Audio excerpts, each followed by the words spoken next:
in this area, and they continue to do so today. Right now, you'll find a good inventory of dirt bikes, plus 150 and up to 450 models of on- and off-road bikes. See the new 2024 Honda Rebel, along with 4x4 ATVs and side-by-sides, including the Pioneer and the Talon, plus Gold Wings and Trikes. And don't forget about their parts and service department. That's Honda Motorcycles of Shelby, 4402 East Dixon Boulevard in Shelby, online at HondaMotorcyclesofShelby.com. Happy 4th of July from Kimbrell's Furniture in downtown Gastonia and West Dixon Boulevard in Shelby. And Kimbrell's Furniture will be open July 4th for a big 10% off store-wide sale. Everything 10% off July 4th. It's time to celebrate. Living room, dining room, bedroom, bedding, appliances, lawn and outdoor. And register to win an end table with a Bluetooth speaker, FM radio, and wireless charging. Plus register to win an 8-piece patio set. Visit your nearest Kimbrell's Furniture, 250 East Main Avenue in Gastonia, and at 300 West Dixon Boulevard in Shelby. This year celebrates the 100th anniversary of the Cleveland County Fair. Dates are set for September 26th through October the 6th. There will be plenty of great entertainment to help celebrate the 100th year. Plus ride-off rides. We'll be back again with over 40 rides. See the demolition derbies, the bands, magic acts, the livestock, and more. This year will be the biggest of all, so plan now to attend the 100th edition of the Cleveland County Fair. September 26th through October 6th. Buy tickets online at clevelandcountyfair.com. How would you like a pizza oven in your backyard? You can with a stop in at Innovative Pool Designs in Kings Mountain. Now you can buy a 30-inch pizza oven with wood or gas fire selections and get a free cart. Now that's a deal. A wood-fired pizza at home. And while you're there, see their selection of Coyote grills and spas. And spa financing is available with low payments and no money down with approved credit at Innovative Pool Designs in the new location, 836 East King Street in Kings Mountain, online at ipdnc.com. Like them on Facebook, too. And we're back on Saturday Morning Sports Assault with Kevin and the gang. Yeah. So, welcome back to the broadcast. We got some NBA. It's kind of the dead season in sports right now, so we got a little bit of fun tweets, a little bit of this and that, some random stuff to talk about. I don't think Brent to be in here this morning. I'll go through and like a bunch of tweets and other stuff and through the week and find some interesting stuff to talk about. We was talking to Michael a minute ago. We'll talk a little bit more about him. Here's a Barkley story about Barkley when he was with the Rockets. Asked Michael if this is the last time we play against each other. Can I have your shoes? And Michael said, yes, I'll put 45 on there because that's how many points I'm going to put on your head tomorrow. So here's the game with Ahmad Rashad reporting. Remember, this is near the end of their career. Zach, you can hit it. Michael, what a move! Wow. I had the pleasure of going to dinner with two of the best friends in the NBA, Charles Barkley and Michael Jordan. Now, as you can imagine, that the main course was a large helping of trash talk, and Charles saying that there's no way that Michael would beat him today, and Michael going back the other way. But the crowning moment on the whole evening was when Charles finally broke down and said, Michael, in case this is the last time we play against each other, can I have your shoes? Michael said, yes, you can have my shoes. I'll even put number 45 on there. He said, but that's your number. He said, yeah, but that's how many points I'm going to give you tomorrow. Jordan on the other end, watch the fake. He'll give him the fake, turn and the fade, and the elevation.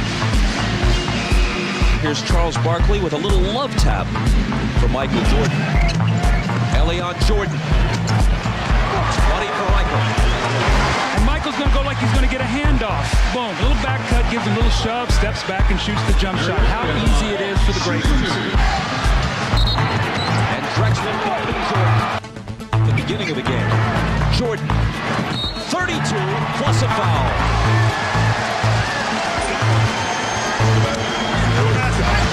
Jordan on the run, off the glass, 35. Jordan with 38. For 3 years, and to see the way this man plays the game, There's 40. it's incredible. I mean, I don't even know what you say about the guy.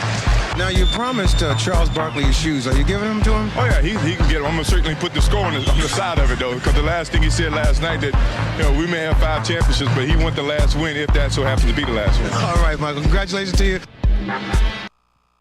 So there's Michael. That's before they weren't buddies anymore. Now they're not friends anymore. What was the deal? I was going to ask about that. What happened with them falling out? He criticized Jordan's horrible ownership.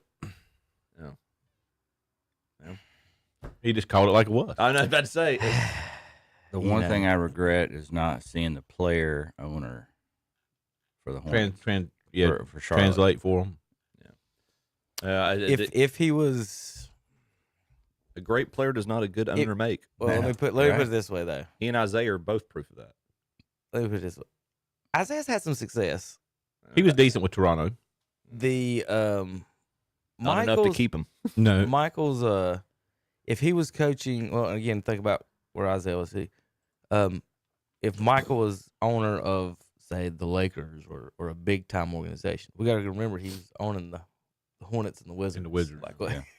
Like we're not talking about like Celtics and Lakers here. That's a Rasheed one. We'll get to But that being said, I mean, John Paxson's been with the Bulls. Why did they not bring him back to Chicago, for crying out loud? Oh, they don't like each other. Well, they didn't. Krause and all of them, they didn't like.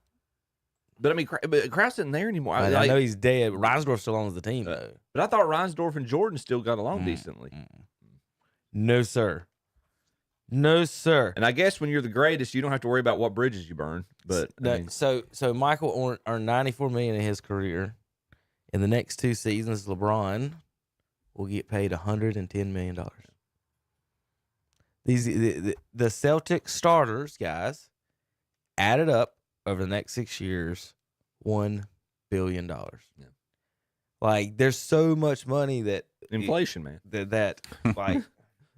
Well, the NBA guys get to split it up between 12, 15 people. You know, the NFL and everybody, and baseball guys split it up between, 25 or 50 or 60 or whatever it is. But if you want to make the money right now, NBA is the place to be. And they're getting money funneled into them. Or make the most money, I should say.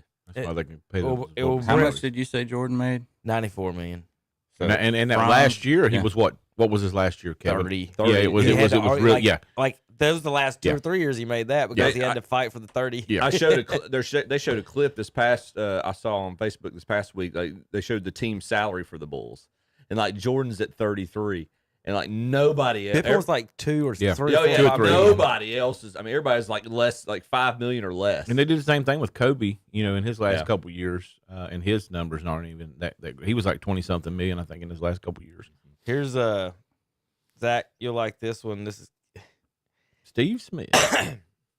This involves 2 of my favorite people in the world, Rasheed Wallace and Arvydas Sabonis. And I even have Arvydas here with us in the studio here. He's not your Vitas, Chip. He's Arvydas. He's not my Vitas. He's Arvydas. I wish we could have seen him in his prime. You're watching him. His name's Nikola Jokic. Yeah, that's exactly exactly what you're watching. I think he may have beat us for a gold medal at one point. He did. Yeah. He is the reason that we put the pros. So Brent nailed it. He's the reason the 84 Olympics we got waxed because we couldn't do nothing with this man right here. Arvydas Sabonis destroyed us in the Olympics, and we said no more. No more of that. So that's when Jordan and everybody showed up at 92. But yes, Brent is correct. Now here's a story of Rasheed Wallace. There's a cuss word that is beeped out. So talking about Arvydas and Zach, kind of a little comparison to Andre the Giant here, basically. So Sabonis is a good dude. I would probably say out of any other big I played with, he was the best passer. Oh, hands down. Hands down. That's Bonzi Wells. That's what I was. You better be looking at that when he got the ball. Hey, it's going to hit you in your face, the back of your head, something like that. If you're not looking at him, but he going to get, you that rock.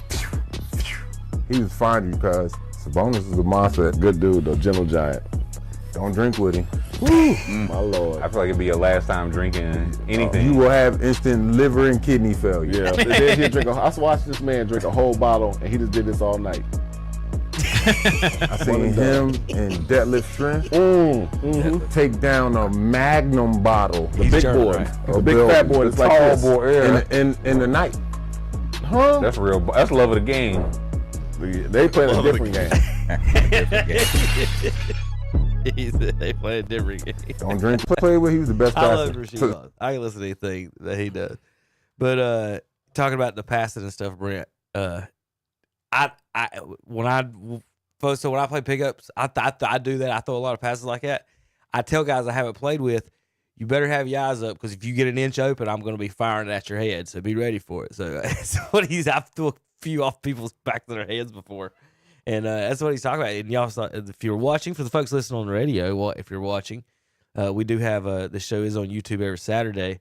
But Arvidas would, and he's 7'3" firing balls. Yeah. Golly. He was good. Some guys, and so Brent, you play basketball. Some guys aren't ready for the passes, and it's aggravating, isn't it? Yeah, just ask Like, Caitlin Clark. Yeah. What are you doing? You're wide open. Why aren't you ready for the ball? Like that would drive me crazy. Like, Here's what's driving me crazy. Jordan made 94 in his career. Franz Wagner just signed a 5-year deal for $224 million. That's the one that comes up. They keep coming up with these guys that I don't even know who they are, and they're getting like multi-million dollar. I mean, it's ridiculous. So Brent, I've been making the point the past few years is that the game's going to change because the guys that you used to require to do the dirty work are getting paid more than Michael Jordan. I know. Like Bill Laimbeer is getting the guys that are supposed to hustle and die for the loose balls and fight and elbow people. Now Brent, if you tell me that I need to die for that ball and this elbow is worth $30 million, am I diving for that ball? That's what I'm saying. Like where are all the hustlers going to come from? Where are all the hard working players that are going to be diving on balls come from? If Cody Zeller is making $27 million, the 10th man and averaging 2 points a game. Like honestly, Jordan should just come back now. He could average 15 a game and get paid more than he ever made. It's insane how much they're getting on this. All right. Well, if this makes you feel better. Oh, God. No, it don't. Michael Jordan's inflation-adjusted earnings. Oh, my God. How much you think? You want to throw a number out? It's all make-believe anyway. Well, adjusted for inflation is a legitimate thing. 1,000%. His adjusted inflation-adjusted earnings of $3.75 billion. Wow. So that's the question I have. I just saw $275. No, but say that one real quick. They tell you that, Chip. But if you gave me $30 million in 1998, and I kept $30 million in my mattress, it's worth how much today? That's why you got invested. No, wait a minute. See, wait a minute. That's what I said. This inflation stuff's tricky because now it's not worth $30 million. It's worth about $10 million or $5 million instead of the $300 billion that inflation adjusted tells you. I'm like, that's why gold is always better than our paper tender. Oh gosh, here we go. Because gold. If he had put, well, you just said invest, Chip. If he had put $30 million in gold under his mattress, would it be worth more than that paper? Absolutely, he put it under there would. 30 years ago. 100%. Depends on what he invested. My favorite. No, he had gold bars and paper. That's what we're talking about. And then the gold bars then and the gold bars now. The gold bars now would be worth more and the paper would be worth the same. Right. So, but here, always invest in gold. Brent, my favorite, and Tom hates this comparison, is the in 1995. Let's say gas was. I don't even know what it was. $1.50. Let's say that. King Griffey Jr. card was worth $100. Mm-hmm. So I could buy 25 gallons of gas. Tom hates it. With one King Griffey Jr. card.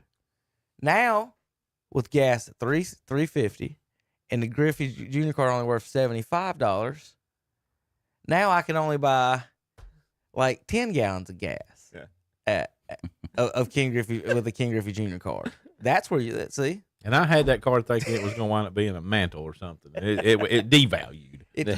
Well, they saturated the market. They did. It was too many of that one. We can talk about that a little bit. All right, a couple more basketball before we get out of here. All right, so this was one of the questions, and you know, Zach, you and me will bring this up. This is them showing up some dream teams. You got I don't even know the dream team, the redeem team, and the Avengers team. Well, the redeem team are the redeem team because they won a bronze medal because the bronze was on their team. They couldn't beat. They got beat by Manu Ginobili and his friends from. They had to put Kobe on the next team because they didn't have a winning winning mentality. But they've got Patrick Ewing and Karl Malone and Bird starting on this team. Bird was too hurt to start. If Bird's healthy. That's the thing. Are we measuring? It says in their prime. But I'm not taking Patrick over. He's not better than David Robinson. No. And Karl Malone is not better than Charles Barkley. Charles led the league. Yeah, they led the dream team. Yep. He was their enforcer. Robinson and the starters were Pippen, Barkley, and Robinson on that team because Bird was hurt and Barkley and Robinson are. The fact they even put Malone and Ewing in there is just stupid. That's somebody that's a millennial. It's a Nick. No, it's a New York Nick. That didn't watch watch somebody from New York. Yeah, Karl Malone's got the most points ever. He's better than Barkley. We'll put him on there, but whatever. But anyway, Barkley led both the first two dream teams in scoring, is what Zach was talking about. So Brett, you had Arvydas Sabonis tear us apart, and then we said we're bringing the pros, and then we unleashed Barkley on their heads. Everybody's like, we unleashed Jordan. We did, but we didn't have to. Everybody knew. Everybody. And that was the easiest tournament Jordan ever played. And of all the discussions we have about, and I know people hate to hear this, but all the discussions we have about Draymond Green and Barkley, that shuts the whole conversation down. He led the dream team with those guys on. Draymond wouldn't even get off the bench. That's not a comparison. Right. So Brent, are you a Hornets fan? I think so, right? All right. Barkley Chip, were you a Hornets fan? Yeah. I mean, it's not. They're not my. But you're not like a Nuggets fan or Spurs or anything like that, are you? No. I mean, I would honestly. I'm a Hornets fan and then fan of players. Gotcha. Like I love Steph Curry. I'm a 93 Hornets fan. I root for our local team, but then once Jordan retired, I kind of lost my favorite team. All right, so we may or may not. Well, I'm probably gonna make some folks mad this week. Well, how's that any different than any other week? This week, the retirement was announced of former Charlotte Hornet Kemba Walker. Oh yeah, I did see that. Yeah, and so he's joining the club as an assistant coach, some player development, something I don't know. But of course, that brought up the big arguments and of you talking to people that are 12 years old. Kemba's the greatest Hornet ever. Let's put a statue out there. Let's retire his number. Hornets only have one retired number, Bobby Fields. I've never retired anyone for any accomplishments. Can I back? Okay. Fill me in on why Bobby Fields is number. He got killed. He died. He got killed in that car wreck. Oh yes. Thank you. He was drag racing with David Wesley. He was a very good ball player, but not a retired. He would never had his retired jersey ball player. Put it that way. Yeah, that's true. Sam Mills wouldn't have been lionized the way he was if he didn't have cancer. He was peace, good. but, he was really good, but he's not the best linebacker they've ever had or anything like that. He got in the Hall of Fame because these were those B plus players. That's the one I was with Sam. He played well with the Saints. He was very. I liked him with the Saints. Yeah. But I never thought he was a Hall of Fame linebacker. When they're arguing borderline, I don't know if anybody ever like. I always think when somebody says Hall of Fame, I'm like, are you one of the best in the league? And I don't know if anybody ever in the league was like, damn, that Sam Mills is better than Lawrence Taylor. I don't know if I ever said that. But anyway, where was we on? You were talking about Kemba. So Kemba retired this week. So big argument about him having his jersey retired. Hornets haven't retired anyone for any accomplishments. They've never made it out of the second round. Last team to make it in the second round was there could be an argument to be the made. 90s Hornets. There could be an argument to be made. You have to have some accomplishments to be able to. Correct. It's got to be grandmama. So that was some of the arguments, Brent, about like if they're retiring people, who are they retiring? So Kemba's the all-time leading scorer. He broke Del Curry's record, but nobody. Yeah, I was going to say. And here's the thing with these scoring records, like you said, Karl Malone. Nobody was arguing Karl Malone was one of the best players ever, and he was second all-time leading scorer. Yeah. Nobody was arguing that Del Curry was the greatest Hornet ever. That was a longevity. It was stat. Right, and then and he was a fan favorite. How many good players stay in Charlotte more than? And he was an original 7-10 years. Well, so and here longevity. To Brent's point too. If you're going to retire people if you're talking about retiring people right now, and all right, he's up for discussion. He had a great career. I would argue his only good parts of his career with Charlotte, and probably the wisest decision that Michael Jordan made as an owner in his front office was not re-signing him, because his career went south after he left Charlotte. But you consider him, but the faces, when you think and I think still to this day, when you think Charlotte Hornets, you think of Alonzo Mourning, Larry Johnson, and I would say Muggsy Bogues. Oh, absolutely, Muggsy. Now, Was Muggsy? He was not a consistent All-Star. Was he? Did he ever make an All-Star team? Give me 2 seconds. I'll be able to answer that. I mean, and obviously I thought he made one. He's a but fan. I might be wrong. He's a fan favorite, and he's endeared to the city of Charlotte. I get that, but would his number being retired, would that be kind of a novelty thing because of obviously overcoming? My argument would be, Chip, on that was that anyone that you retire for the Charlotte Hornets is a novelty. No, there you go. Like when you said, have they accomplished anything? Yeah. So if you are retiring numbers, the Miami Heat don't have anybody numbers retired except Michael Jordan's, by the way. I don't know if y'all knew that. Where's Rex Chapman in this conversation? No, he's still in. What about Kelly Tribuca? I like. Don't forget. We traded Alonzo for a very good Hornet, Glenn Rice. So, well, forget about Glenn Rice. And Alonzo's my favorite all time. Hey, don't but forget. Glenn Rice is a close second. Don't forget what B.J. Armstrong did to Jordan in that one game. So before you get I took my wife to a game. She was a Bulls fan because she's from outside Chicago, and BJ sitting on the bench. She's like, "Go BJ!" I said, "He's on the bench, honey. Be quiet." Well, don't scream that either. Oh yeah, true. Up, buddy. I'm out. Yeah, he's on the bench, honey. Be quiet. Muggsy's 3 best years in Charlotte, he averaged 10-8, 10-10, 11-8. Assists per year were 10, 8, 9, 8, 10, 8. Pretty good from a 5'3". He was just he made the Space Jam. I mean, right. On Space Jam. So Him and Larry. So did Sean Bradley. my top. Shame on you, Chip. Shouldn't have pointed that out. Sean Bradley was a beast. My top 3 nominations for retired jerseys, and I think those 3 have their own arguments. Like Chip said, it's all novelty at this point of how you want to take it. But my top 3 before I even get to Kemba Walker is Muggsy, is Glenn Rice, and is Larry Johnson.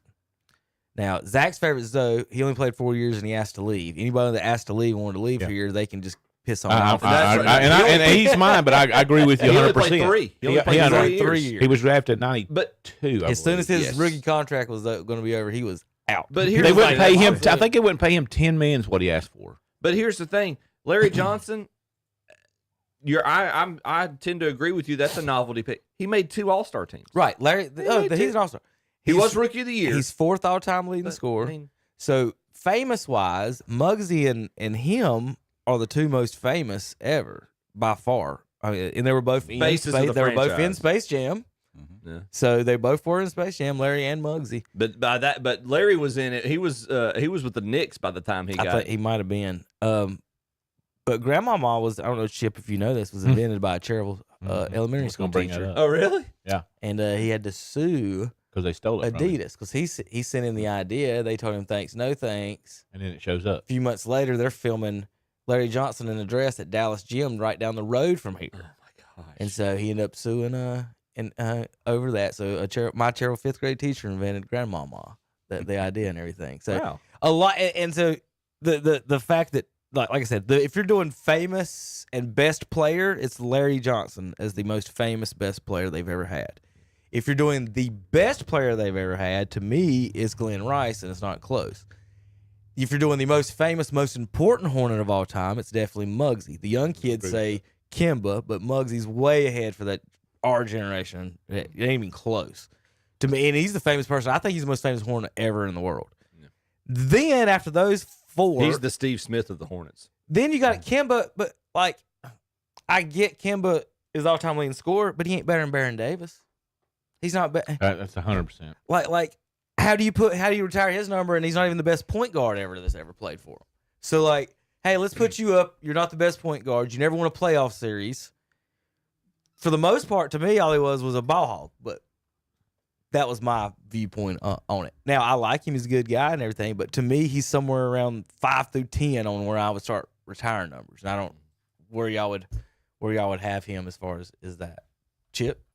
Say that again. Where would you place? I got him. Kemba? I got like 4 or 5 people before I would retire before I would get to him. I wouldn't even get to Kemba before. I'd definitely have Larry, Glenn Rice, and Muggsy, Baron Davis. Then maybe I'll hear an argument for Zoe at that point, but 3 years is really tough for me. And I don't think Barron and Glenn Rice barely played for it. But Glenn Rice, his argument, guys, he won the All-Star MVP with Michael Jordan on the floor. Sure did. The Charlotte Hornets had a All-Star MVP with Jordan on the floor. I wouldn't disagree with you. I think it's hard for me not to put Kemba in the top 5, but I'm not saying that he needs to be top 3. No, I would not have him in my top 3. But I think there's a lot of talk for Dale Curry and Gerald Wallace. There's 2 and 3 in the top score. I didn't know Dale Gerald Curry, Wallace was Gerald third. Wallace, I can't put in there because I'm just not a Gerald Wallace fan. Dale Curry, yes, I know for a fact Brent could outshoot Gerald Wallace left-handed right now. Like that is the worst. Him and Michael Kidd-Gilchrist. That's If you exactly ever who I wanted was your thinking eyes about when to you bleed, said that. That's if you ever wanted exactly your who I eyes to was thinking bleed, and about. just Brent, you and me would wax them Yeah. too. They are the In a exact same shooting player. contest. But like, oh God, it's such awful. I went and watched one of his games. I just remember watching, and he bricked like 7 in a row, and it was just they weren't even close. It was bad. But he played defense, he played hard. But Terry Rozier's 5th all-time leading scorer. And he wasn't even a starter half the time. the problem is it's not that hard to move up the all-time scoring Yeah. list of the Charlotte Hornets. And I'm you sorry. see this if you ever play the Muggsy's games 7th. where it's got the when you Muggsy's 7th. when you play the games on the PlayStation, it's got the all-time Hornets and they got Kenny Gaddison sitting on the bench. Oh yeah. That's all right. That's where he was. That's where he was when he actually was playing. Well, everybody also forgets the people that didn't play long that were good.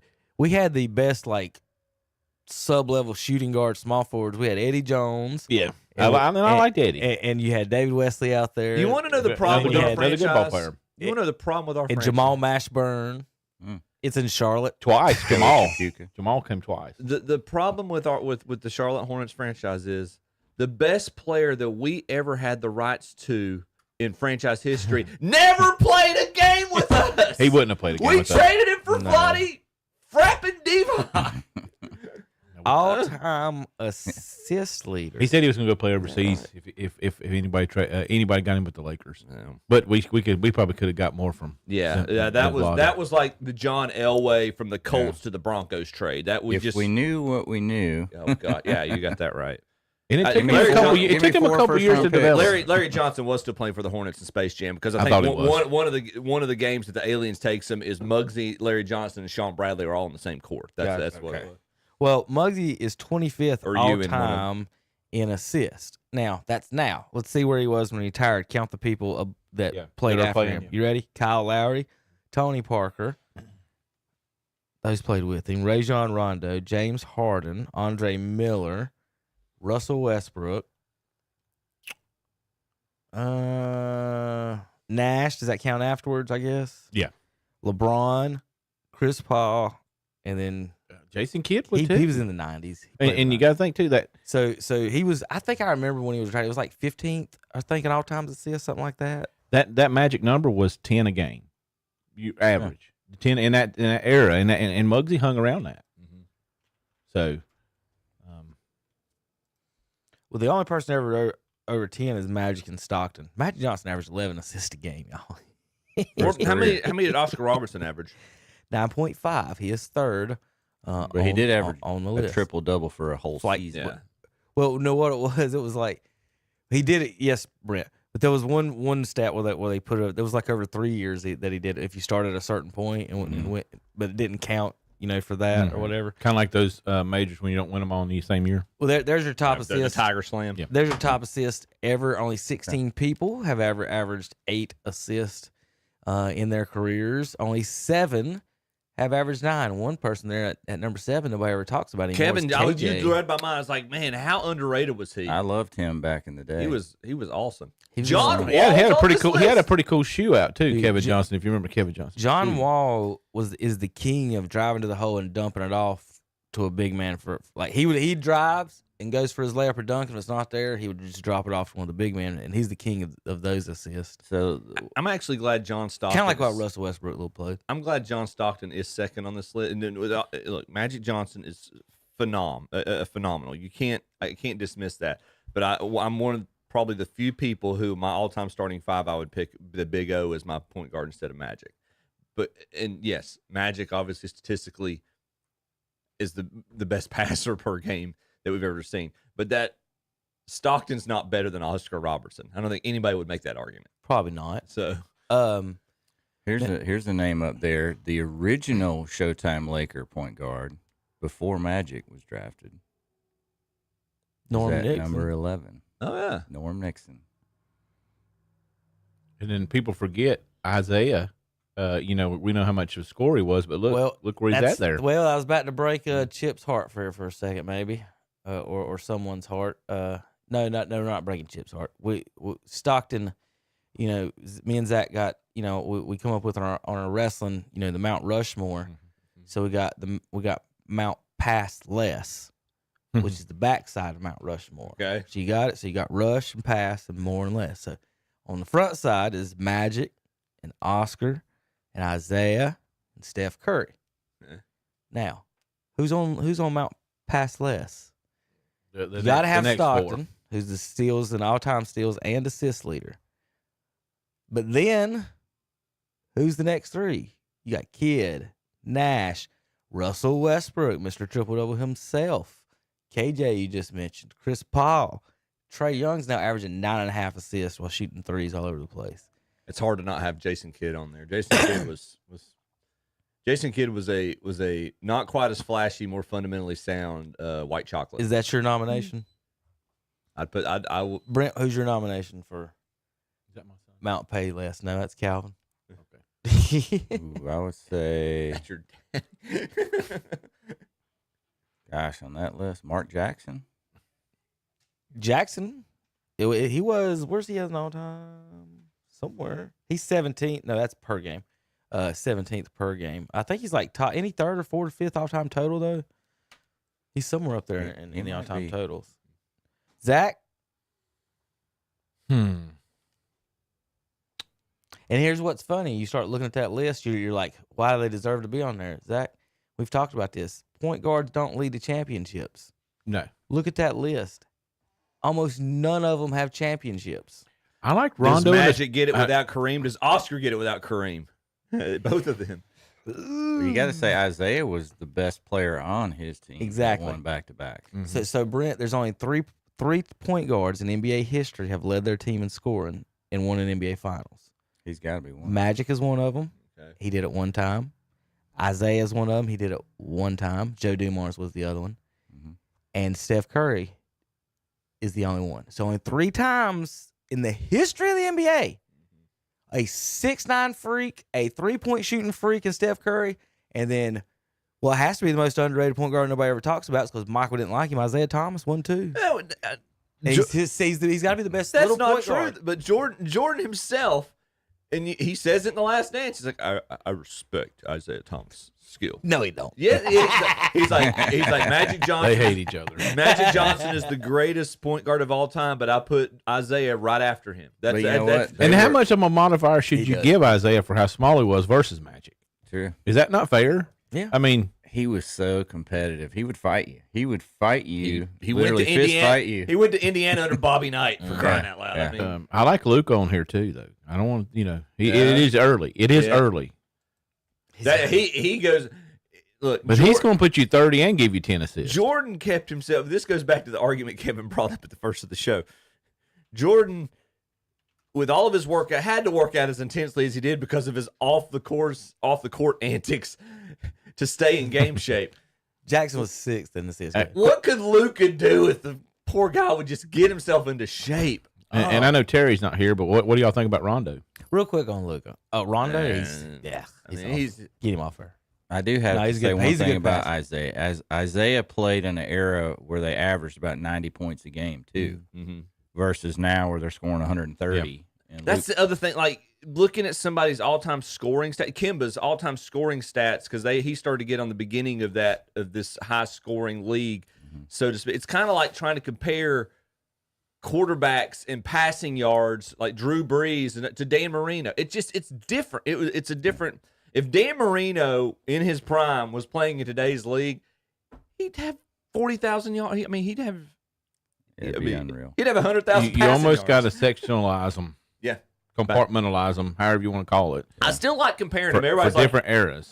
People are like Jordan agrees with it. You know, you got to look at it from different It's just different. I like comparing them, and I like trying to have the conversations that you can't compare. Well, you can, but you can compare. There needs to be. You just got to have the disclaimer, the understanding of trying to compare stat for stat. And we also don't know. There's, people say if LeBron had played in Jordan's, when he goes down the lane and Jordan gets just destroyed by Lambeer. LeBron would have broke a leg. But we don't know. LeBron may have relished that and dunked over you. I don't know. Yeah, because here's what I do know. Really relishes contact. Here's what I do know.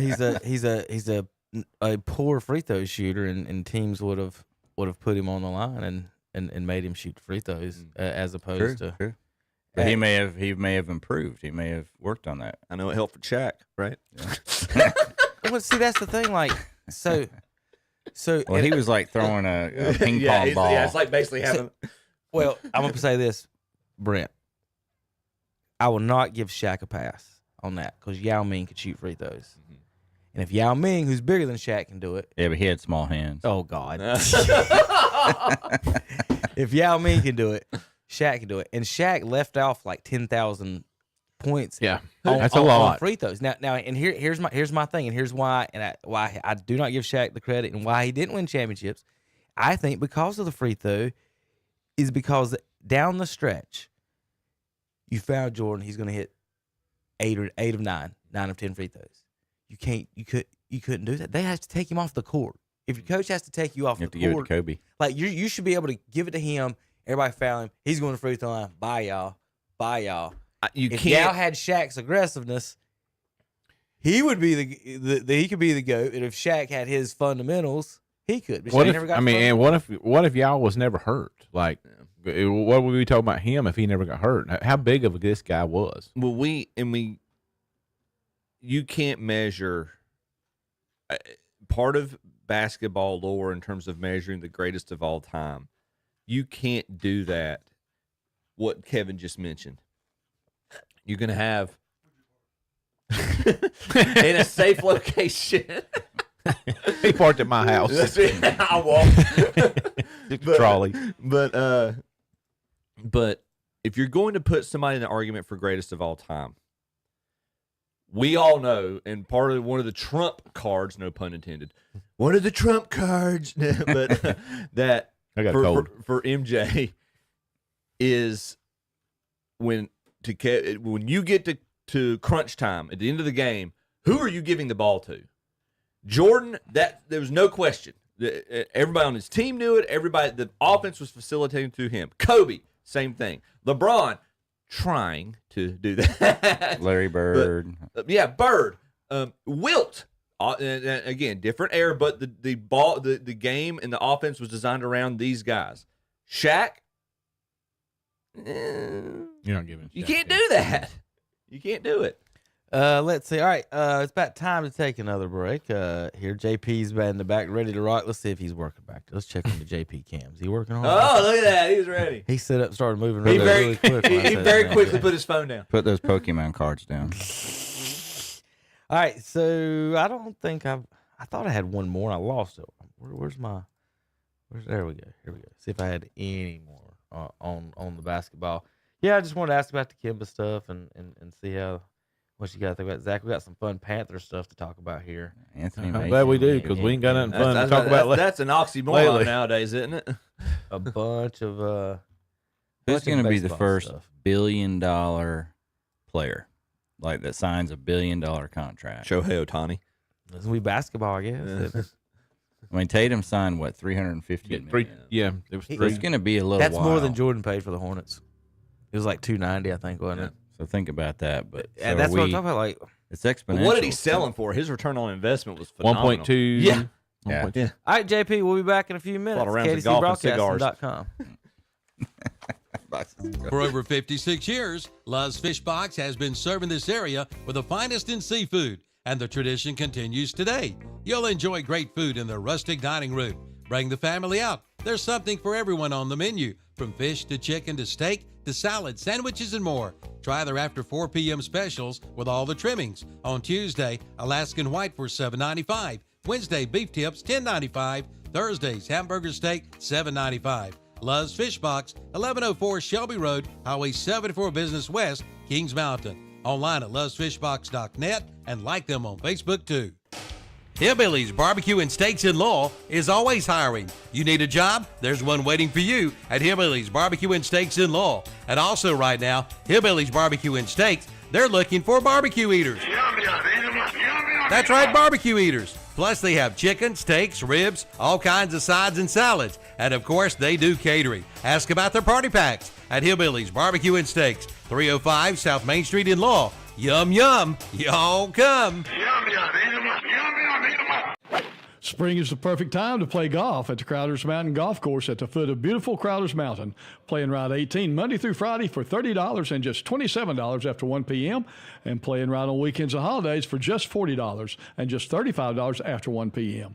Ladies' Day is Monday. Ladies playing right on Mondays for $20 and seniors playing right Monday through Friday for $27 at the Crowders Mountain Golf Course, 255 Lincoln Academy Road in Kings Mountain. For your tee time, call 704-739-7681. Hey, we've got a phone number you need to write down. It's 704-898-3163. Again, 704-898-3163.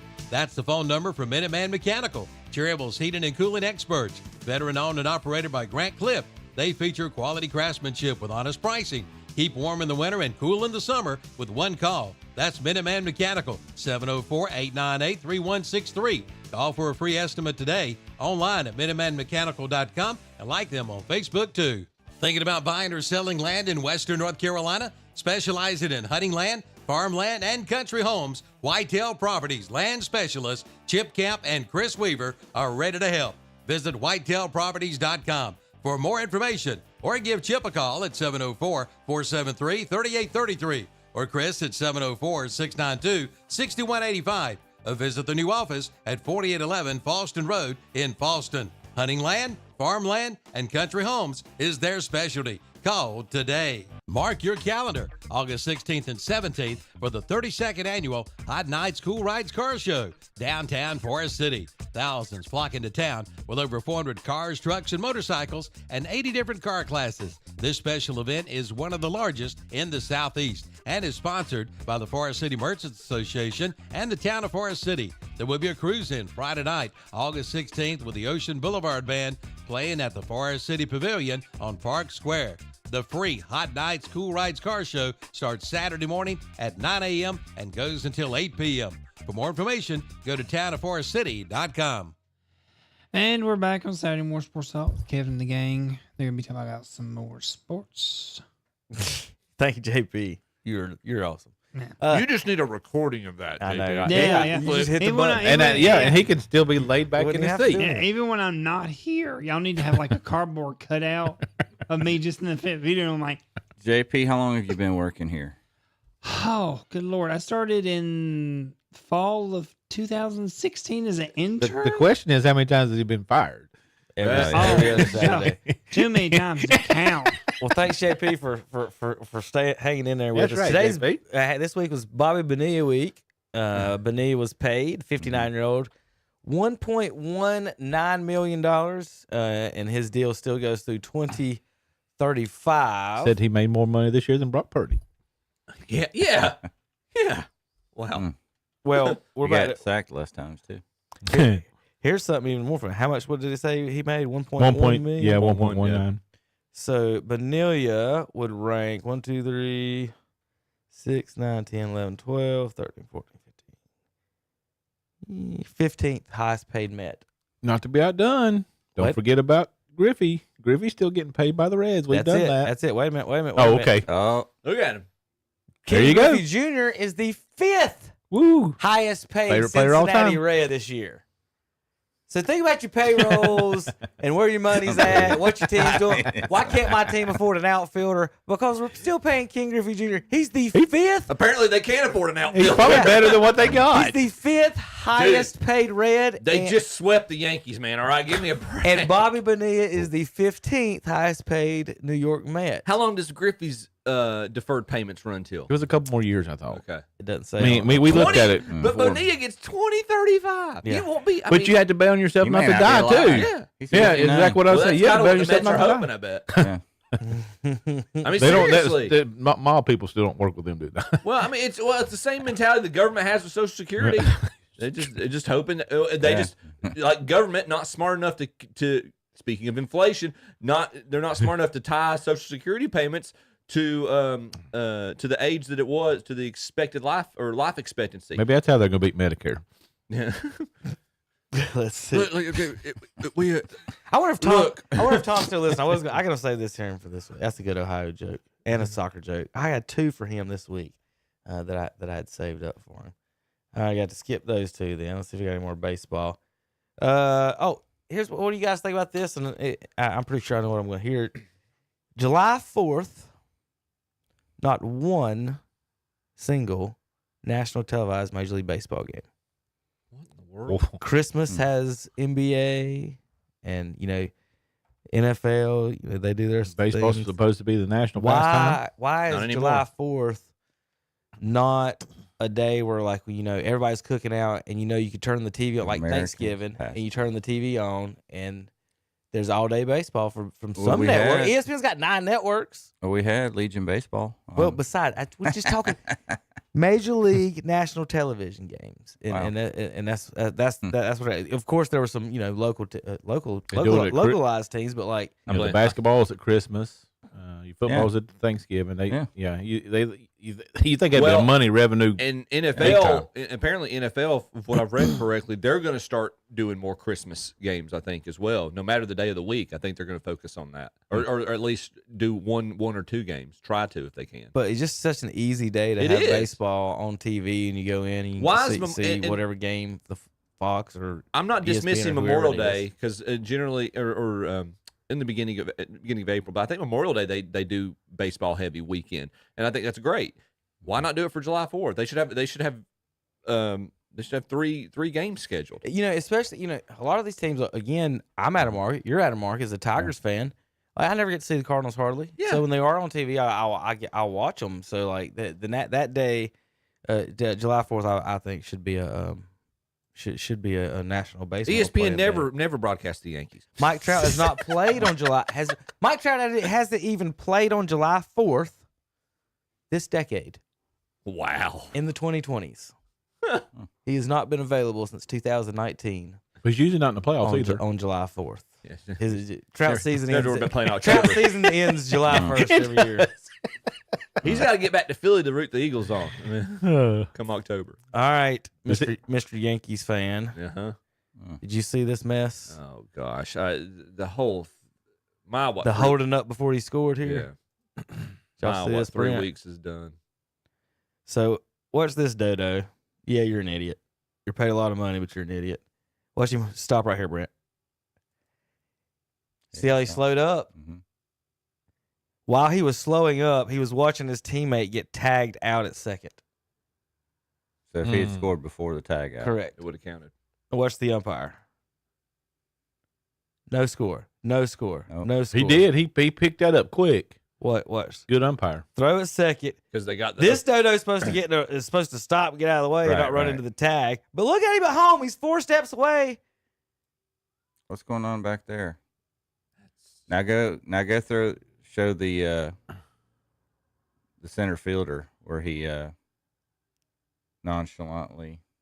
Is that the one that didn't throw it in? Trent Grisham. That's who's supposed to be a Gold Glove, a Gold Glove caliber center fielder. Because here's what people are wondering: what happened on this play? The first baseman actually tags first. Yeah, he got the. So you got the force out. So now it's not the second base or the runner running to second. It's now not a force. And it wasn't the third out yet. Not yet until so there. If he scores, I got you. Now that's the third out, and meanwhile Dodo's down there jogging in the home. 3 weeks ago, we were talking about they were the best team in baseball. I mean, you were talking. No, we all were. Y'all were giving me. He's got a mouse in his pocket. Y'all were giving me a hard time about. I was so worried about Aaron Judge at the beginning of the season, and insinuating that I wanted to trade him. I never made that comment. I was just stating that I was worried about his slow start, which thankfully he is the only person who is playing ball in the Bronx right now. Who's the guy that caught the ball the other day and threw it behind his head? Did you watch that one? I missed that one too. Oh, it was the right fielder. Cardinals outburst. It was. I thought it was the Yankees. That was you guys. Okay, I'm back. I'm sorry. And I don't know if y'all have any analysis of this. Here's the crazy part. So again, the Yankees had the best record in 3 weeks ago. Had the best record in baseball. They were a juggernaut. Their starting pitching staff was on a historic pace in terms of statistical dominance. Offense was decent. 3 weeks later, obviously we've lost. I think 14 of 18 or 15 of 18. We're second in our division right now. What's the one thing that's changed in that other than obviously the quality of play in terms of the roster? What's the one thing that changed? And more specifically, who came back to the team right around that same time? Our $300 million Cy Young award-winning ace. So explain to me, like, the only thing, and this is a conspiracy on my part, but like, the fact that Cole was out, do you think like the starting pitching staff was just so, we've got to step up, we've got to bring our A game, and like the minute he came back, they just put it on cruise control? Because yes, part of it's been the offense has been anemic with us outside of Soto and Judge. The offense has been embarrassing, and we're starting to see that the lack of depth in the lineup. But the thing that's been got the most point runs in Major League Baseball. That was up until 3 weeks ago. No. You're second. You're second. I'm sorry. The Dodgers have one more run. Yeah, and we were running one more run. 3 weeks ago. We were running away from it. I mean, it's probably the top 2 payrolls. Yankees fans are so funny. Our Dolphins is anemic. Most of those runs are from Judge and Soto. Hey, but anyway. I'm sure. But our pitching staff, our starting pitching staff, our rotation has seriously just fallen off a cliff in the past 3 weeks. And it's almost like, again, when Cole came back, it's like everybody else, Stroman, Raton, Schmidt's been injured, of course, but and who else?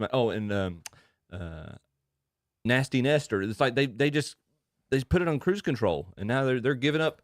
They're giving up 5 runs in 3 innings. They had the longest. They set the record for the longest streak of starting pitchers who went 5+ innings, giving up 2 or less runs. And in the past 3 weeks, it's like they're giving up 5 runs in 2 or 3 innings.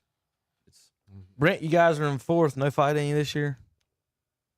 You know, that's not bad for the Tigers, to be honest with you. Only 8 games below 500, so I'm sure Tom's happy right now. Yeah. They're holding their own. Oh, the Guardians. Expansion Guardians are in Expansion team. 1st, Twins in 2nd, Royals 3rd. Are the Royals still in the playoffs right now for Terry? It's close. There's 8 teams over 500 in American League. They're a game and a half behind I think they're outside. Right I think they're number 7, aren't they? Mm-hmm.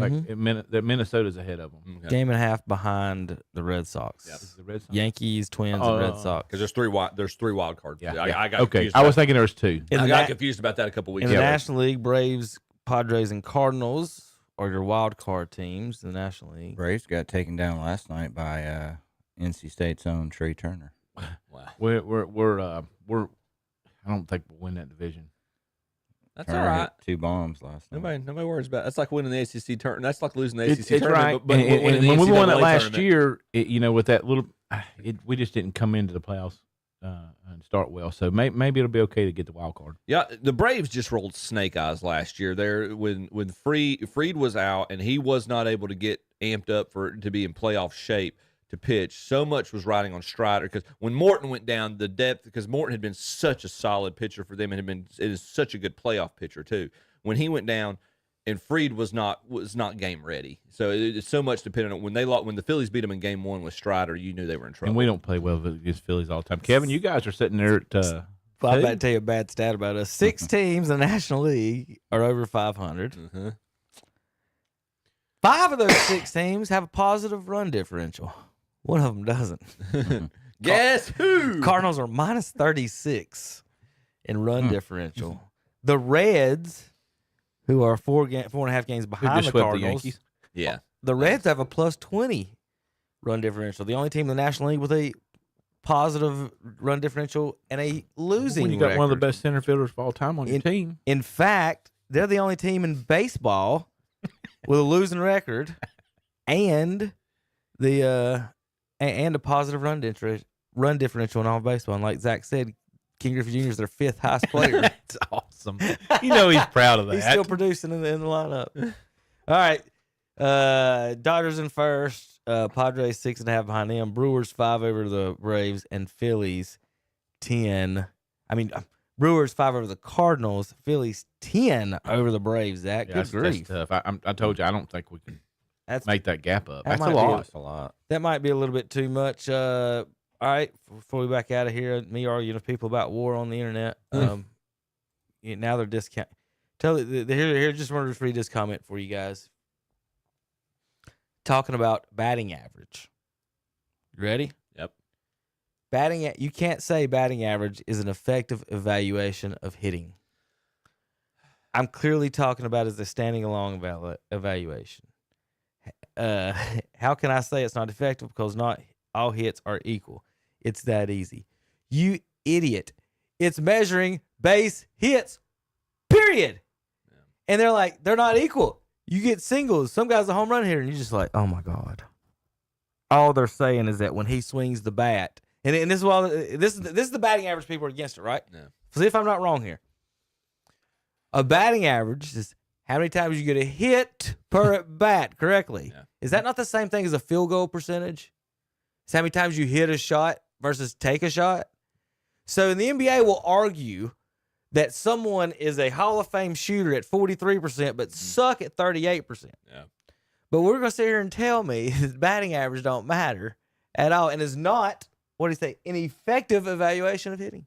There is a metric somewhere, though, in shooting that if you can shoot a lower percentage from 3-point land and still get more points versus, a higher percentage of twos. Correct. I think the 3-point line is kind of like the power hitter, so to speak. Yeah. I wasn't mentioning like three. I'm just mentioning field goals in general. Like, hey, this is your field goal percentage, no matter what, says how many times I was you hit 10 it, or 20. versus Whether they how were many shots. threes or twos, it just says this is how many times I shot. And just this batting average thing. The guy was arguing a minute ago.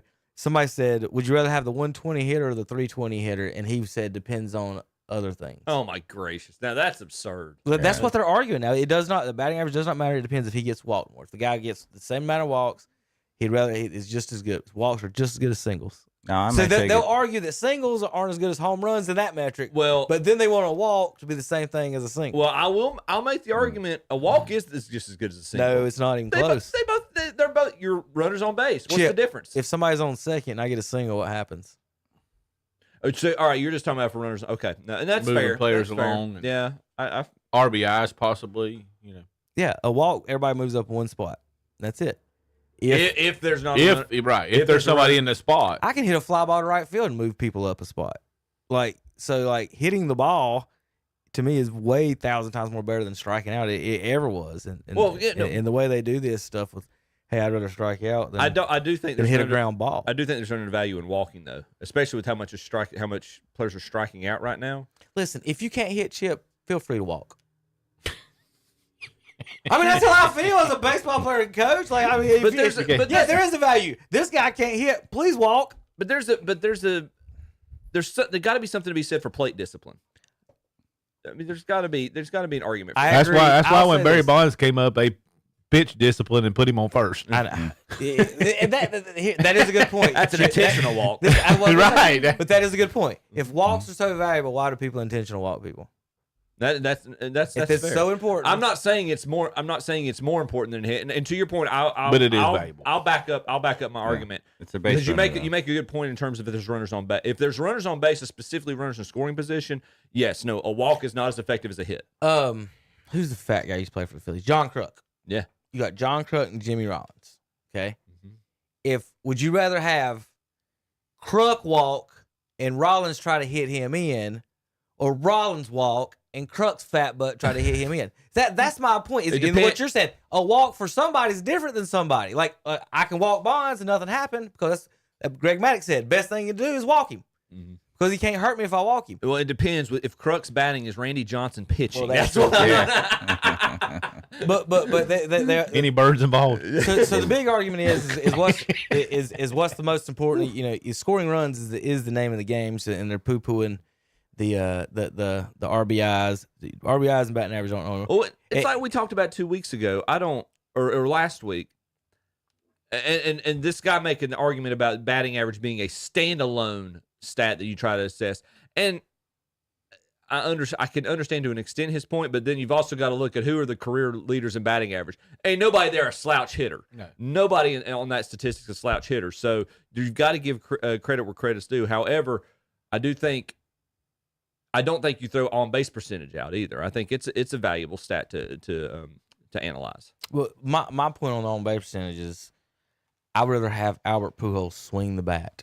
I'd rather have Mike Trout swing the bat than get on base. Than Adam Dunn. Don't tell me you're the best player ever, and you're up there going, Blue, is that a ball? Blue, will you help me? Can I go to first base, please? Can I please go to first? No, get up there and swing the freaking bat. Yeah, no, I'd rather have Pujols than Adam Dunn. I get your argument. I understand that. So they're arguing the all time like hits and runs and what's the most important, with all that, and people are saying the runs scored. And as far as the hitting wise goes, you look at the all time RBI leaders. That one is amazing. Here's one for you. Only 4 players in the 700 doubles club: Stan Musial, Pete Rose, Ty Cobb, and I can't remember the other one. Musial has more home runs than the other 3 combined. And so when you talk about hitting, we both got 700 doubles. I'm Pete Rose. Can you say anything bad about Pete Rose hitting, Brent? 4,000. But is he better hitter than Stan Musial? Got more hits than Stan Musial. That's a fact. But as you heard what I just said. Yeah. Same number of doubles, basically, a few more hits, 300 more home runs. Pretty amazing. But those don't matter. All-time list of runs scoring leaders. All right. See if any of these guys are any good at baseball. Ricky Henderson, number 1. Now, so here's the argument of, do you want the guy to score the run? Ricky Henderson and Ty Cobb are your top 2. Okay. The next 3, Barry Bonds, Hank Aaron, Babe Ruth. Yeah. I was about to say, I knew Aaron had to be in there somewhere, and I figured Ruth was too. So 2 completely different hitters compared to the next one. Number 6, Pete Rose. So your all-time top 6 hitters. How about 7, Willie Mays. 8, Alex Rodriguez. 9, Stan Musial. 10, Chip Carter's favorite player of all time. Oh gosh, Derek Jeter. Oh, these are runs scored. I thought you were talking about the Jose Canseco's 11th, Albert Pujols. The Yankees' second best shortstop. 12. Yeah, 12. Lou Gehrig. Behind A-Rod. So Lou Gehrig was 12th. So there's the names. Here's the top runs scored: Ricky, Ty, Bonds, Aaron, Ruth, Rose, Mays, Rodriguez, Musial, Jeter, Pujols, Gehrig. If you're making a Mount Rushmore of those 12, you could put the Mount Rushmore of baseball out of those 12, could you not? Now, if you are making a Mount Rushmore of those 12, remember what I was saying here? I'll put the list up for you folks. You can see it home. Ricky, Ty Cobb, Bonds, that list on the list. Aaron, Ruth, Rose, Mays, Rodriguez, Musial, Jeter, Pujols, Gehrig, and Tris Speaker 13th. Chip, my point. Does Ricky Henderson or Ty Cobb make that top 4 list? No. You talking about best player of all time? Yeah, like if you're making your Mount Rushmore and those are your 12 choices, is Ricky or Ty even making those top 4? No. With a list with Pujols, Stan Musial, Willie Mays, Babe Ruth, Bonds, and Aaron. So the run scoring is big. It's huge. It's a big part of the game. But you never hear anybody say Ricky Henderson's the greatest baseball player of all time. I'd say he's the greatest leadoff hitter of all time. Could be. And that reinforces that. One thing I've thought about and that's what I'm saying about the walks. It matters who walks. It matters who walks. If I walk, I can still second base. If my fat DH walks, he ain't scoring. He just ain't going to score. He's going to get on first base, and he's going to need help. He needs 3 people behind him to knock him in. Yeah. And I can still second and third and hope a pop up. I can squeeze in. I can score home. My cousin, who was Ricky can score third. I'm talking third person. Kevin can score home. My cousin was a lineman in football in high school. He played baseball for our high school, and he hit a gapper into right center. And it was a good defensive outfielder, but they get to the ball and throw it back in. He's still standing at first. And my dad told him after the game, he was like, "You're the only person in the world I know to turn a triple into a single." All right, here's a good question. Yeah.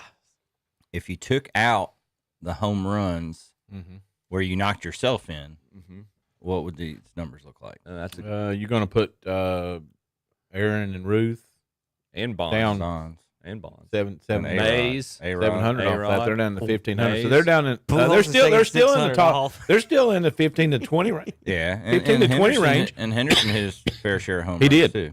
So Can you imagine? You're talking about the prototypical leadoff hitter, and obviously Henderson, I think most of us would agree, is the greatest leadoff hitter of all time. Can you imagine the one thing against him, fundamentally speaking, if he had been a left-handed hitter, how much quicker he could have got out of the box? I mean, who's this? Ricky Henderson. Yeah. But Here's all right, 130 bases one year. 130. So we're talking about He stole more than the National League and American League combined leaders. Yes. In the like last year. Yeah. He stole more by himself. Yeah. So, but Nuts. all right, so in NBA stats we were looking at, and you look like we were looking at the assist statistic you were showing about per season. So, looking at Pete Rose's breakdown here, 162 game average, and good hitter, you can't dismiss. So, 194 hits a year. That's pretty stout. You can't good. You can't dismiss that. You're gonna get 34 one and a quarter a game. 34 doubles. That's 6 triples, 7 home runs, 60 RBIs. So I mean, he's like he's your 2 hitter. Yeah. Real quick, I want you to tell me some of the. Go back over some of the stats. So, how many doubles? 34. Averaged 34. He averaged 34 in his career. 162 game average in his career. Mike Trout only hit over 34 doubles twice. You just reminded me of something I want to show. All right, what was the other stat you told me? You said hits. How many did he average? 194. Averaged 194, right? Averaged 194 a season. In his career, he averaged over a hit a game. In his career, Mike Trout never hit 194 hits. Mike Trout, Brent, has never had a 50 home run season. He's never had a 40 double season. He's never had a 200 hit season. You sound like a big Mike Trout fan. He's never had a Gold Glove. I'm a Mike Trout truther. He's never had a year where he hit. Put it this way: he's never had one year, where he hit 300, 30 homers, 100 RBIs. Wow. Albert Pujols did that 11 straight years. And how many? So when you say somebody's the greatest or good at this, and I'm like, and how many guys in the '90s era did do that stat George that you talked Brett, about? Maybe 200 hit seasons. A bunch of people have. How many did George Brett do? Oh man, 200 hit seasons. 30. Well, 30, 300. Look at John Olerud. Look up John Olerud and see what. John Olerud. Seriously, I mean, he was good. Guy that wears the helmet in the field. Pete Rose. I mean, not Pete Rose, but Brett had 200 hit seasons, 195 hit season. How many 30, 100, 300 seasons did he have? Brett might not have a lot of 30 homers. He never hit 30 homers, but one he time had, he had the batting average though. And that year that he did hit 30 homers, he batted 335 with 112 RBI. Yeah, so he had year. one. Yeah. He got one in his career. So there you go. There's some baseball fun and news and notes. Underrated hitter. The one guy Rod that I've Carew. seen on that list you had there, Kevin, was Craig Biggio popping up at 15. Biggio's 15th total runs. I was surprised at that. Crew's 87. That's funny you say that. He's on the other side of the list. So here's completely opposite. Ichiro scored one more run than David Ortiz. Wow. I saw a stat that in his first major league game, Ichiro got a hit, or in his 10th at bat or something, he got his 3rd hit. And after that point, he never was below 300 for his career. Yeah. Mm-hmm. That's crazy. That's unbelievable. Too bad we didn't get him early. Yeah. He's like Arvidas Sabonis of Yeah, baseball. he is. Yeah, he had a little. He's one of my favorite players. He had a little more prime left when he first signed with the Mariners. Cecil Fielder was kind of an old. Got All an right, old start. Here's a random Yankees trivia for y'all. Out of Mickey Mantle, Joe DiMaggio, and Babe Ruth, how would you rank them in terms of career stolen bases? Who do you think has the most stolen bases out of those three? Mickey Mantle, Joe DiMaggio, and Babe Ruth. I'd say Mantle. Say Babe. All right. Screw the Yankees. Mantle has 153 career stolen bases. He averaged 10 a season. Babe Ruth has 123 total stolen bases, averaged 8. Joe DiMaggio has 30 stolen bases, average 3. Can you imagine? Babe Ruth was a better base stealer than Joe DiMaggio was. Was Joe and Mickey both played center, didn't they? Yes, they did. Yeah, Joe was prior to Mickey's time, and DiMaggio was basically like their 3 hitter. So I wonder why they weren't stealing bases, because they could run. His could run. His brother Dom. Yeah, that's the thing. You can't tell me that Joe didn't have better base running ability than Ruth did. But also, I think this goes to show Ruth wasn't just a big fat guy. But but DiMaggio's brother Dom led the league in stolen bases one year during that time with 14. 14 stolen bases. So nobody ran that much. It was just that it was not utilized heavily during that time. Catchers period. were so good. All right, JP, we got to take a break. We come back. We got NBA, NFL to finish up. We already did NBA. NFL and college, KDCBroadcasting.com. Wait. Don't you just hate waiting? Well, I do too. That's why I go to All Ray Tire Center, where I get in and out service and check out some of their springtime specials, like alternator service starting at $79.95, an oil change starting at $47.99, brakes starting at $125 per axle, and they have great prices on tires, and most sizes are in stock, so you don't have to wait. Visit your nearest All Ray Tire Center. West Main Street, Forest City, Lower Dallas Road in Dallas, East Main Street in Cherryville, West Dixon Boulevard, Shelby, and Carbon City Road in Morganton.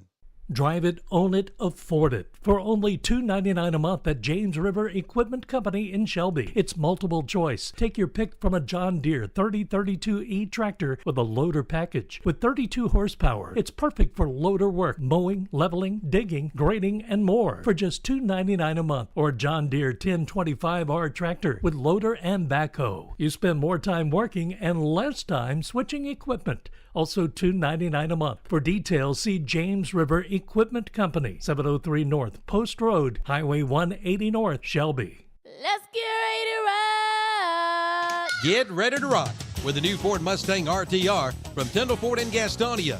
The Mustang RTR features enhanced driving characteristics, appearance, and performance. See them today at Tyndall Ford or go to TyndallFord.com. Plus, see the line of Ford Mustang Roush. And Tyndall Ford has sold more Roushes than anyone since 2015. Just call the Performance Line at 704-466-6160 and talk with the crazy Mustang man, Lyle Sturgis, about a new Mustang RTR for Roush today. Tyndall Ford, 1901 East Franklin Boulevard, Gastonia. Are you in the market for roofing materials? Then head to Acre Enterprises in Cherryville, where they will not be undersold. Right now, 3x12 foot, 29 gauge metal roofing is just $30 a sheet. Choose from Barn Shed Slate, white, red, dark blue, and silver Gavaloon. And just in, 5V Barn 10, 2 foot wide and silver Gavaloon, just $20 a sheet. More information, call 704-435-9525 or drop by at 1220 Shelby Highway, 150 West in Cherryville, right across from Food Line. Online at acrecarports.com. Like them on Facebook too. The Don Gibson Theater is located at 318 South Washington Street in Shelby. They feature the best in national artists from all around the country. Blues, bluegrass, country, and rock, among other genres. Coming on Saturday, August 17th at 8 o'clock, it's the comedian Killer Bees. And Saturday, August 23rd at 8 o'clock, it's the 84 Van Halen Tribute Band. And coming Friday, September 27th, it's the Cleverleys, also at 8 p.m. For tickets and information, call 704-487-8114 or stop by the box office today. Folding a fitted sheet, programming the thermostat, matching your socks. Why are simple things sometimes so complicated? Thankfully, with an auto owner's insurance independent agent, getting the right coverage for your home doesn't have to be one of them. So you can get back to more important things, like finding that missing sock. That's simple human sense. Your auto insurance agencies are Mooney Insurance Agency in Maiden and East Lincoln Insurance Agency in Denver. As our economy gradually reopens, remember to support local. Know you're doing the right thing and stay proud. Be a part of the greatest comeback of all time. Shop local with WhatsUpShopper.com, Carolina Country, and The Boss. Just arrived at Hendrick Appliance and Mattress Center in Shelby. A big old truckload of over 30 brand new Frigidaire side-by-side refrigerators. All come with a full factory warranty, and the prices have been slashed. But that's not all. Another truckload of scratch and dented Frigidaire washers, dryers, ranges, and more have arrived. All with a full factory warranty. Only at Hendrick Appliance and Mattress Center. 1241 East Dixon Boulevard, Highway 74 Bypass East in Shelby. They're on the right going down, on the left coming up. The Yamaha Get Out and Ride sales event is underway at Full Throttle Power Sports in Lowell. Get 3.9% APR financing and up to $3,500 cash with approved credit for qualified buyers. But that's not all. Suzuki Fest is underway with 2.9% APR financing for 36 months for qualified buyers. And get the hottest ride of the summer with the Yamaha Slingshot with no money down or 5.99% APR financing for qualified buyers or $1,000 in customer cash. Come in for the details at Full Throttle Power Sports, 101 Indian Walk in Lowell. Online at ncfullthrottle.com. On the Go Quick Lube in Boston is not just oil changes. They have tires for all cars with names like GT Radio, Hankook, and Toyo, plus interstate batteries and wiper blades. Of course they do oil changes, featuring Castrol, Motorcraft, and Rotella diesel oil, and they carry diesel truck fuel filters. Plus, they're an official North Carolina inspection station. For quick service with competitive pricing and professional technicians, head over to On The Go Quick Lube today. 3716 Falston Road, Highway 18 north of Shelby, and go Burns Bulldogs. For lunch or dinner today, try the 27 West Family Restaurant in Vail. Open Monday through Friday, 7 a.m. till 8 p.m. with daily specials. Dine in or carry out by calling 704-276-9333. They feature daily lunch and dinner specials, all kinds of sandwiches, burgers, hot dogs, and chicken tenders too. Plus fresh-made salads, wraps, and all kinds of sides. Try one of their seafood plates and seafood platters and Smokin' Joe's barbecue plates, along with the big list of sides. For lunch or dinner, head to the 27 West Family Restaurant, 5525 Highway 27 West in Vail. Like them on Facebook too. And we're back on Saturday Morning Sports Talk with Kevin and the gang. They're Hey, what's talking up, about JP? not much. What do you think we're going to talk about this time, JP? Sports. Okay. All right. I would like to say though. Nailed it. I would like to say though, we are watching Wimbledon in my house. We actually got ESPN to watch that this year. Spell Wimbledon. Yeah, I was about to say. I'm glad you know. Go. Yeah, go. WIN. M like Mary or M like yeah. Clarify that letter. What was that last letter? What's that last letter? M. N. No. Yeah. I did. You have to pick WIN. BOMON. Close. Oh. Not even. E-I-E-I-O. Yeah. E-I-E-I-O. Hey, JP, is it a T or a D on the end of it? It's a T. No. It's Wimbledon. Yeah. We've talked about this last week, JP. You weren't paying attention. Wimbledon with a D. And was it Thomas's? How long has it been that way? It's all right. Tom banished me to Terryland because of my walk's as good as a hit comment. Yes, Tom, you're right. I was wrong. I backed off of it. How about a hit's as good as a walk? How about what? A hit's as good as a walk. Well, technically, I think the argument is a hit's a better than a walk. It's better than a walk. That's why we get live questions versus taped. That's right. Oh my God! Kind of like last night. There's some. I don't want to talk about this youth league dumb coaching. That was a little video there. All right, how about to college, little college football or sports real info. Oh, that Stan Musial stat was Pete Rose, Ty Cobb, and Tris Speaker. He has more home runs than there are only 4 people in the 700 double club. That's the second time I've seen that Tris Speaker today, and I don't know that guy. He's early, like one of the like Ty Cobb, pre-Ty Cobb. Okay. I think like. All right, we'll have y'all do a little guess game. Athletic revenue, not Ohio State. Just not just football, but all sports. And Brent's right. Ohio State is number 1. Alabama. Number 2 is led Stanford by the Yale squad. Texas A&M. Okay. They spent all that money to get their butts handed to them by the Appalachian State Mountaineers. Woo woo! They're number 2. Texas 3, Michigan 4, Georgia 5, Nebraska total 6. athletic department. Yes. Okay. North Carolina 33rd. NC State in bringing in money. Where is USC? Where's Southern Cal? I'm looking at all the ugly colors, trying to find them in there. Where's all the LA money? Good gracious. Might not. UCLA's 49. Cal's 39. That's surprising to me.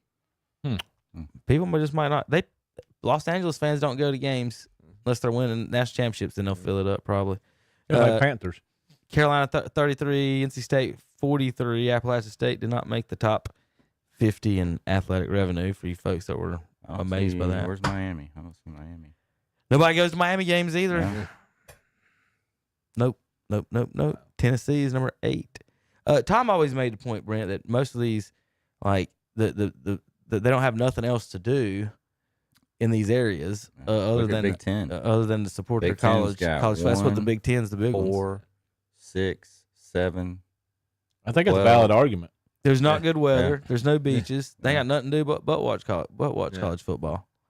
Yeah. The Ohio's NFL teams. He argued with me last week that the Bengals were a prestigious franchise, but they've been garbage for 100 years. So, but the college team hasn't. But you would think that something's wrong. They've made 3 I just Super can't Bowls. believe it. Yeah, Carolina. They have. NC They made 3 State's on Super here. Bowls, and Joe Montana cost them 2 of those. Come on, man. Yeah.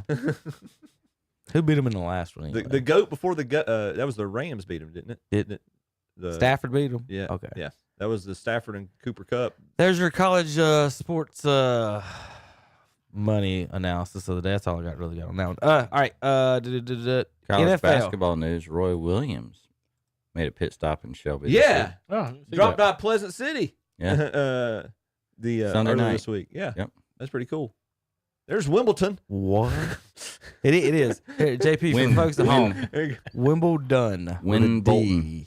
Wimbledon. The way he spelled it's Wimbledon. Wimbledon. He needed to ask for a vowel or I started or a questioning sentence. myself. You need to I'm not a good put a speller, friend on okay? that. JP, you told me you were first in your spelling in your class. I did watch. I was the only one in there. May I remind y'all, I was homeschooled, so yeah, I was kind of the best speller. I was the only one in there. Told y'all So you were valedictorian. He was the best speller in his class. And salutatorian. JP went with me when he first started up to Asheville, and he thought we were taking him to Tennessee. That was Close. day 1 when I started filming for y'all. Is that the furthest you've ever been away from home? He'd never been out of the state at that point. No, actually, I had been to Honduras by that point. Been to Honduras. He wanted to know if he needed his passport to go. You've to never been to Tennessee. South Carolina, but you've been to Honduras? Well, no, I've been to South Carolina, too. Oh. Well, that's Apparently, another my grandmother state. lives in South Carolina. Oh, okay. All right. Well, that's another state. I didn't know if you knew that. J.P. Morgan. Oh. Honduras. It's this other country. All right. Zach, this one's for you, buddy. Mm-hmm. For you Carolina Panthers fans out here. And I'm going to let you comment. Just the draft room. Have you seen this? No. This is the draft room. Oh, boy. And I don't know if you The know. real draft room. So if you folks listen on the radio. That's our new coach, right? We are on YouTube Live, and I'm showing a video here. He's definitely a millennial. This is the Panthers' new coach, Dave Canales, sitting in the draft room. But who's sitting next to him, Chip?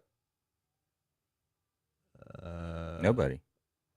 I have no idea who that is. You don't know who that lady is? Is that Jill Biden? I'm just kidding. Yeah, y'all don't know who that lady No. is? Do y'all know who that lady is? Sitting next to the head coach in the She draft was room? in that show. Is that V. Temper's wife? Oh, wow. Yes, sir, it is. That is David Tepper's wife sitting in the draft room. Now, she is listed as part of the ownership group. Yeah. She has 2 different mobile phones. Well, maybe 3. That'd be 3. Maybe 3. Easy. yeah. What's But- wrong with that? But listen, guys, Zach, if you hit the button. He's like, would you trade up for the guy that I like? I said, yeah. So, He's like, would you? I know you guys can't, I don't know why the Would you closed trade it for the caption's guy not that I like? showing Who up. does she like? Who cares who she likes? What? Is my point. What in the world? So we're sitting. Look at this. I'm gonna read it to you, folks. Look at the look He's on like, his would you face. trade up for? She says, he was like, "Would you trade up for?" And it didn't For- say. And then she says, "For the the guy that I I like." like? I said, yeah. And she said yes. So she is discussing trades with the head coach in the middle of the first round of the draft, Zach. Do you feel confident in the forward progression of the Carolina Panthers?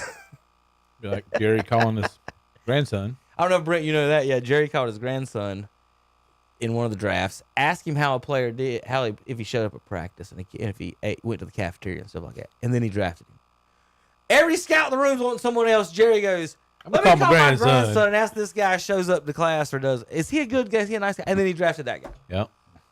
The Panthers have scouts, head coaches, people who have no played, football. Where is Dan football Morgan in this conversation? Seriously, where's Dan Morgan in this conversation? Oh, they blocked him out. He's at that other computer. And you've got the owner's wife, who may or may not know anything about football. Maybe she's like Jennifer Gardner from Draft But Day. that's fine. Can y'all name any other owner's wife sitting next to the head coach in the draft war room talking about, yeah, I would trade up for him. Jerry Jones. Probably Dan Snyder's wife. Jerry Jones' son is the GM. Yeah. But I may be wrong. Y'all might be wrong. But seriously, that like, I've never seen anything like this in my life.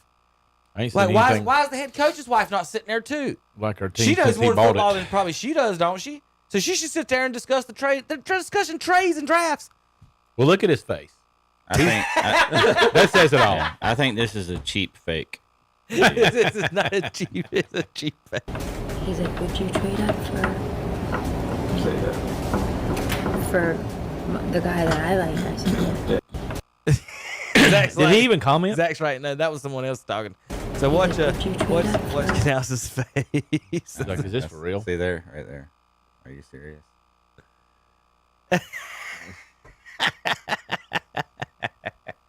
That look has so many things, but part of that look is what have I gotten myself It's into? usually like what Tom looks like sitting beside Terry.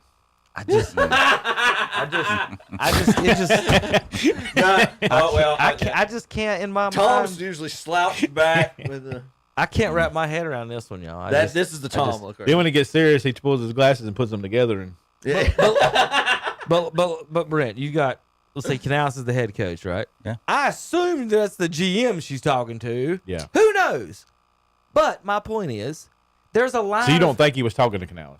No, he didn't. He wasn't. Canales wasn't talking. I think to her. He was Morgan watching- might be at No, the he okay was. seat next to him. Canales. That wasn't Canales talking. That was somebody else sitting next to Okay. Canales talking. So he's just listening. Yeah, that's just I he's thought just- she was she telling him. Canales I thought he mumbled his mouth a little bit. No, watch. He's like, he's "What'd I watching do?" the guy next to him.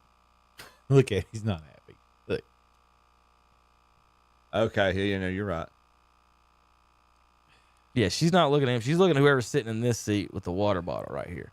So, my thing was though, isn't there a hierarchy of GM, head coach? Should be. And then there's probably another 10 to 15 people who know football and are a part of the team. I'm going to be the assistant. I'm going to be the head coach. I mean, not the assistant, but the assistant GM.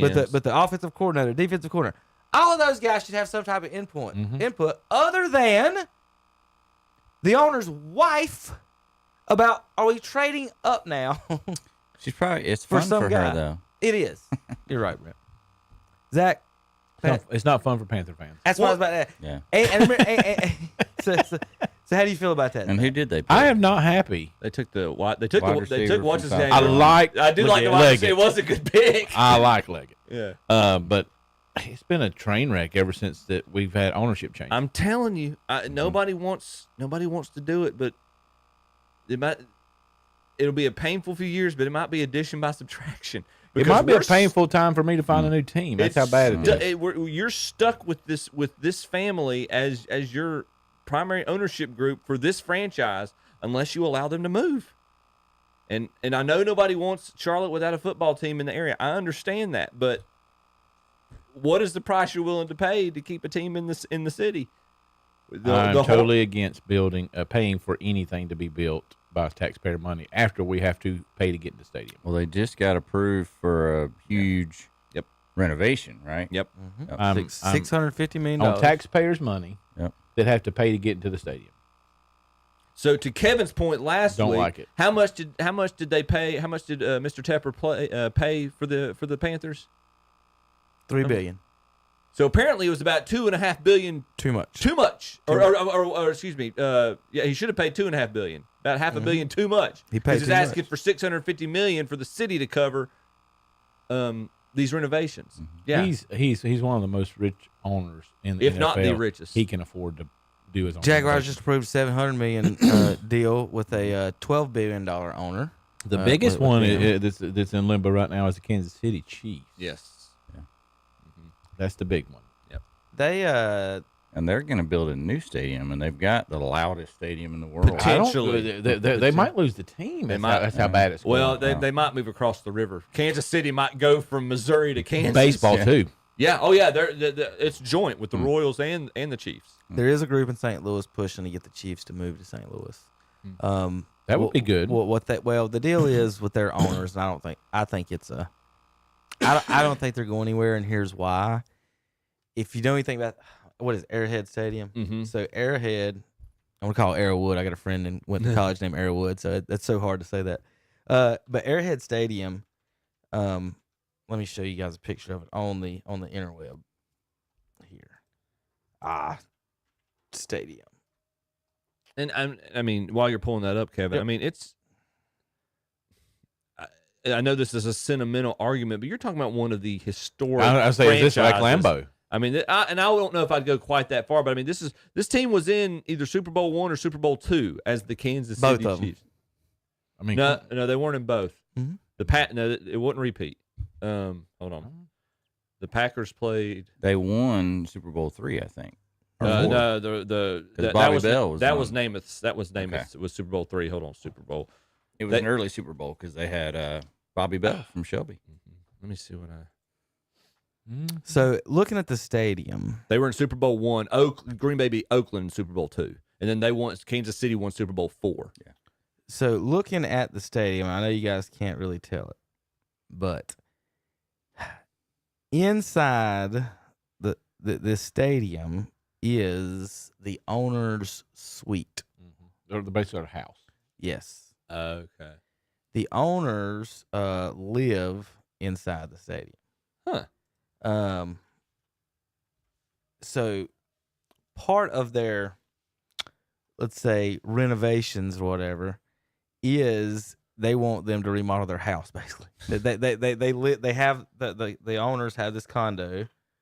I don't know how much it's worth, but that's what's part of the renovations actually is they're renovating their house basically. So I've got a bunch of pictures here. Well, that stadium didn't do the men's national soccer team very good the other night. Did it? Well, I don't know anything about it. Yeah, they lost in that stadium to Uruguay to get knocked out of the Copa America. Oh, that's right. Yeah. There's a bunch of pictures in here of the suite. Now this has been renovated before previously, correct? A little bit. Well, okay. Yeah. And maybe this is just my childhood imagination. I thought the seating was like back in the day was kind of shaped like an arrowhead. I thought. You talk about the stadium? The stadium itself. Okay. No. That's back when I was watching Derek Thomas. A good what would have been. The best thing I can find on could have been. Excuse me. Let's see. The people are in there. Here's part of their. I see Tyreek Hill on the jumbotron. For the folks at home on the internet, while I'm trying to pull up. Is that stained glass? Well, that's exactly what I was thinking. I mean, it's a church, isn't it? Yeah, it's the owner's suite. They're not gonna spare any expenses here. But there's the view from the stadium down here. Oh. Spared no expense. I've also got this park out in the Pacific Ocean. We're growing dinosaurs. So there's the seats. There's their living room, dining room, whatever. I would want that outside glass to be tinted where the people couldn't see in. Right. But again, like, so I don't know exactly what the arguments are or the details on their stuff, but yeah, that's their issue. I don't like live it, there. But all right. I think it shows a certain level of commitment that your ownership lives on the ground. I was talking about the way it looked. I didn't like the way it looked. I wouldn't mind living. I thought it'd be pretty cool, but I mean, because they got houses all over the place. This whole argument, these whole arguments that we've had about ownerships and how much you can, and how much they're asking for cities and communities to invest back in them because they're making the argument that we have an economic impact on your town or on your region, and I get that. but this tug of war. Does it make the Packers that much more of appealing of a franchise? I'm sure Harris Teeter has an economic impact too, but they build their own stores. Yeah. I mean, you know, anybody you pick anybody, but any of those guys, they build their own stuff. They don't ask the city to build it. Does it make Green Bay that much more appealing of a franchise to root for with their community investment? How long? Let's just bring up how long in the tooth can they get before they have to do something there with a stadium? And they've renovated that. They've renovated it before. But they say it's still like just the lower bowl is still, you know, the metal seats and everything. It's a fossil. And you're in there. Green Bay. You got about 18 inches of room. But part of it for Green Bay, for the folks who live there, though, I think that's part of the experience for them. I think I mean, I do wish the stadium, if they're going to renovate anything and do anything to them, I don't care about the outside or anything. I want wider, cushiony seats. I want to be able. I don't want to have to. You want to go from I want to be able to move my elbows. You want to go from Thunder Road to a bigger roller coaster. You don't want your shoulders like. You remember that? You want to pay $100? I paid $100 and something for a seat here, and my shoulders are rubbing up against somebody because y'all squeezed us in here like sardines instead of giving us an extra couple inches in the seats. And I think that's it. I'm not asking for the real big wide body seats like they got at the hospitals. I'm just talking about to add a little bit more. And then when you're up, you know, when you're in the upper deck, you feel like you're going to fall over forward or something. You know, something bigger. I would say up there would probably be helpful because I've always felt like I'm just going to fall down 5 rows of seats on top of somebody's head going up there. All right, Zach, any other Panthers notes or we'll see. I am interested to see how Bryce Young does with this quarterback coach. What I'm gonna call him. He's our head coach, but let's see what kind of offense they can put in and see if we can protect him. I know he's beefed up in the offseason. I don't know if you've seen some of the pictures. He looks a lot. It's funny. He looks a lot more like Kyler Murray. He's a little bit more muscular, but that's not saying a whole lot. But hopefully, he don't get killed. I'm literally bigger than him. Like he's. I saw a quote or a comment where the head coach said, "I'm not asking him to be the vocal leader," which I thought was interesting. So. Or they're talking about Leggett needs to be the vocal leader. That's the new wide receiver. He needs to be the fan interaction. He's not asking because everybody's saying he's quiet. Yeah. So, but you got to remember they moved up in the draft. I was just saying, how could you do that for that? Drafted, and then you drafted a quiet. They said they drafted him because he's such a good leader on the. I mean, what the? Meanwhile, the guy they didn't pick, gracious, had one heck of a year for the Texans. Astronomical. Could it? I mean, it could. And just be fair, could it flip flop? Could he have a bad year? And I mean, it could. No, it probably ain't. Sophomore. If we can get a Russell Wilson type out of Bryce